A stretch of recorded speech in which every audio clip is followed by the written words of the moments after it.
कहानी का शीर्षक अतीत का दरवाज़ा। रात के ठीक 12 बजे थे। बनारस की तंग गलियों में सन्नाटा पसरा था। पुराने हवेलियों की दीवारों पर चिपकी नमी और समय की परतें हर रात की तरह आज भी कहानियां बुन रही थीं। चंद्रप्रभा हवेली, एक ऐसी जगह जिसे लोग अब भूथा कहते थे, उसकी छत पर एक बुजुर्ग महिला बैठी थी, जिनकी आंखें किसी गहरे अतीत में खोई थीं। तू फिर आया, उन्होंने आसमान की ओर देखते हुए कहा। लेकिन वहां कोई नहीं था। इसी बीच शहर के दूसरे छोर पर आदित्य, एक इतिहास का शोधकर्ता, पुरानी किताबों में डूबा हुआ था। वह बनारस के पुराने रहस्यों पर एक पुस्तक लिख रहा था और चंद्रप्रभा हवेली की कहानी ने उसका ध्यान खींचा था। उसे एक प्राचीन हस्तलिखित पत्र मिला था, जिसमें हवेली में छुपे किसी द्वार की बात की गई थी, एक ऐसा द्वार जो समय को मोड़ देता है।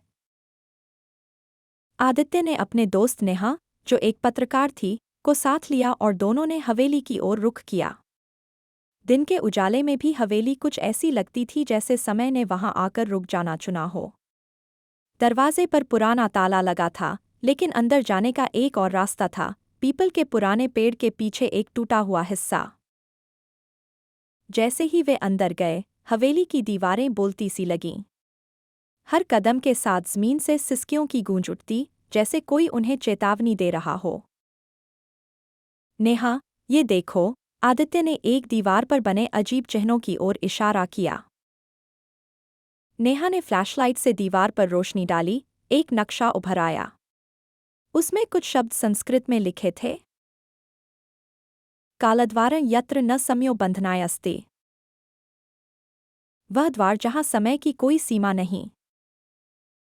उस रात जब वे हवेली से लौटे, आदित्य को अजीब सपने आने लगे। उसने खुद को उसी हवेली में देखा, परंतु समय जैसे उल्टा चल रहा था। लोग पुराने कपड़े पहने हुए थे, घोड़ों की टापें सुनाई दे रही थीं और हवेली एकदम नई दिख रही थी। दूसरे दिन उन्होंने फिर से हवेली की खोज शुरू की और वे एक गुप्त तहखाने तक पहुंच गए। वहां एक पुराना दरवाज़ा था, जिस पर वही संस्कृत श्लोक उकेरा गया था। दरवाज़ा खोलते ही एक तेज रोशनी फैली और एक सोने का दरवाज़ा दिखा। आदित्य अंदर गया और उस दरवाजे को धक्का दिया। आश्चर्यजनक रूप से वह दरवाज़ा खुल गया। उस दरवाजे के अंदर उसे राजा का धन मिला। उस धन के साथ उसे प्रतिष्ठित राजा की तलवार भी मिली।